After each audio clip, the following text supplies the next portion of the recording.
ऋषियों ने कहा, हे सूत जी, जब पतिव्रता सत्यवती पिता के घर पर थीं, तभी उनसे व्यास जी का जन्म कैसे हो गया? फिर इस स्थिति में राजा शांतनु ने सत्यवती से विवाह करके 2 पुत्र क्यों उत्पन्न किए? सूत जी कहते हैं, एक धार्मिक एवं सत्य प्रतिज्ञ उपरिचर नामक राजा थे। एक समय की बात है, राजा उपरिचर की स्त्री गिरिका ऋतुमती थी। स्नान से निवृत्त होकर उसने पुंसवन व्रत किया और पतिदेव से अपनी कामना प्रकट की, परंतु पितरों की आज्ञा से राजा को मृगया के लिए वन में जाना पड़ गया। उस समय उनका चित्त उस भामिनी में अटका था। इतने में ही उनका शुक्र स्खलित हो गया। तब उन्होंने उस वीर्य को वट वृक्ष के एक पत्ते में रख दिया। पास ही एक बाज पक्षी था। राजा ने उससे कहा, महाभाग, तुम इसे लेकर अभी मेरे घर जाओ। सौम्य, इसे घर पर ले जाकर मेरी प्रेयसी भार्या गिरिका को तुरंत दे देना। आज उसका ऋतुकाल है। सूत जी कहते हैं, उस पक्षी ने पुटक उठाया और वह तुरंत आकाश में उड़कर चला गया। इतने में ही एक दूसरे बाज ने उसे देख लिया।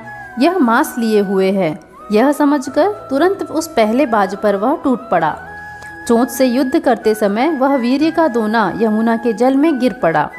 उस समय अद्रिका नाम की अप्सरा यमुना में स्नान कर रही थी और एक ब्राह्मण देवता नहाकर संध्या वंदन में संलग्न थे।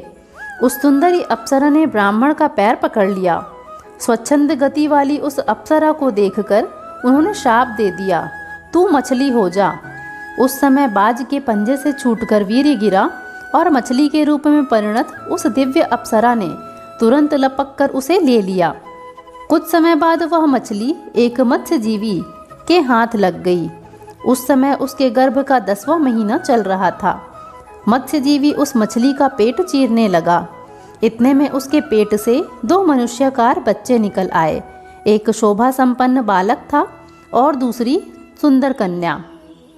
उसने मछली के उदर से निकले हुए दोनों बच्चों को राजा को सौंप दिए। उन्होंने उस सुंदर पुत्र को अपने पास रख लिया। वहीं बालक आगे चलकर राजा मत्स्य नाम से विख्यात हुआ। उस समय राजा उपरिचर ने वह कन्या धीवर को दे दी। वही कन्या काली एवं मत्स्योदरी के नाम से प्रसिद्ध हुई। उस कन्या के शरीर से मछली की गंध आती थी, अतः उसका एक नाम मत्स्यगंधा भी पड़ गया। तदंतर वह कन्या धीवर के घर पाली पोसी गई। सूत जी कहते हैं, एक समय की बात है, महान तेजस्वी मुनिवर पराशर जी घूमते हुए यमुना के पावन तट पर आए। धर्मात्मा पराशर जी ने उससे कहा, तुम नाव से मुझे यमुना के उस पार पहुंचा दो। केवट यमुना के तट पर ही खा रहा था। मुनि की आज्ञा सुनकर उसने अपनी मत्स्यगंधा नाम की सुंदर कन्या से कहा, बेटी, ये मुनि धर्मात्मा और तपस्वी पुरुष हैं, तुम नाव पर चढ़ाकर उन्हें उस पार पहुंचा दो। मत्स्यगंधा मुनि को नाव पर बैठाकर उस पार ले जाने लगी। दैववश उस मनोहर नेत्र वाली कन्या को देखकर मुनि के मन में प्रबल वासना जग उठी। उन्होंने दाहिने हाथ से उसका दाहिना हाथ पकड़ लिया। तब वह सुंदर कन्या मुनि से कहने लगी, विप्रवर, आप कुल, शील और स्वाध्याय आदि सभी सद्गुणों से संपन्न एक उत्तम ब्राह्मण हैं। मुझ मत्स्यगंधा को देखकर आप में यह कुत्सित भाव कैसे उत्पन्न हो गया? पराशर जी ने अपने तपोबल से उसे कस्तूरी की गंध वाली कन्या बना दिया और वह सुगंध 4 कोस तक फैल गई। तब सत्यवती ने कहा, हे मुनिवर, मनुष्य को रात के समय ही इसे करना चाहिए, दिन में करना निषिद्ध है, ऐसी शास्त्राज्ञा है। इस प्रकार सत्यवती के युक्तिपूर्ण वचन सुनकर पराशर जी ने उसी क्षण अपने पुण्य के प्रभाव से कोहरा उत्पन्न कर दिया। कोहरा उत्पन्न हो जाने पर तट पर अंधेरा छा गया। तब सत्यवती ने कोमल वाणी में मुनि से यह वचन कहा, विप्रवर, मैं कुमारी कन्या हूँ। यदि मैं गर्भवती हो गई तो पिता से क्या कहूँगी? पराशर जी ने कहा, प्रिय, मेरा प्रिय कार्य करने पर भी तुम कन्या ही रहोगी। भामिनी, तुम्हें और जो भी अभीष्ट हो वह वर मांग लो। सत्यवती बोली, हे मुनिवर, आप ऐसी कृपा कीजिए जिससे जगत में मेरे माता पिता इस रहस्य को न जान सकें, मेरा कन्याव्रत भंग न होने पाए। द्विजवर, मेरे आपके समान ही अत्यंत अद्भुत शक्तिशाली पुत्र उत्पन्न हो। मेरी यह सुगंध सदा स्थिर रहे, मैं सदा नवयुवती बनी रहूं। पराशर जी बोले, सुंदरी सुनो, तुम्हारा पुत्र भगवान विष्णु का अंश होगा, त्रिलोकी में उसकी प्रसिद्धि होगी।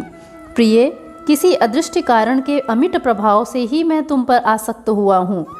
प्रसन्न वदने, तुम्हारा पुत्र पुराणों का रचयिता होगा, वेद के रहस्य को समझकर उसे 4 भागों में बांट देगा, तीनों लोकों में उसकी प्रतिष्ठा सुस्थिर होगी। सूत जी कहते हैं, समय अनुसार सत्यवती ने यमुना के द्वीप में ही पुत्र उत्पन्न किया। वह तेजस्वी पुत्र उत्पन्न होते ही बढ़ गया और अपनी माता से कहने लगा, माँ, मुझ में असीम शक्ति है, मन को तपोनिष्ठ बनाकर ही मैं गर्भ में प्रविष्ट हुआ था। अब तुम इच्छा अनुसार जा सकती हो, मैं भी तपस्या करने चला जाता हूँ। महाभागे, तुम जब याद करोगी तभी मैं सामने आ जाऊँगा। इस तरह पराशर जी के कृपा करने पर व्यास जी प्रकट हुए। सूत जी कहते हैं, मुनिवरों, सत्यवती एवं व्यास जी के पवित्र जन्म में ये ही सब कारण हैं। महाभाग मुनियों, इसकी उत्पत्ति के आश्चर्यजनक इस प्रसंग को मैंने कह सुनाया।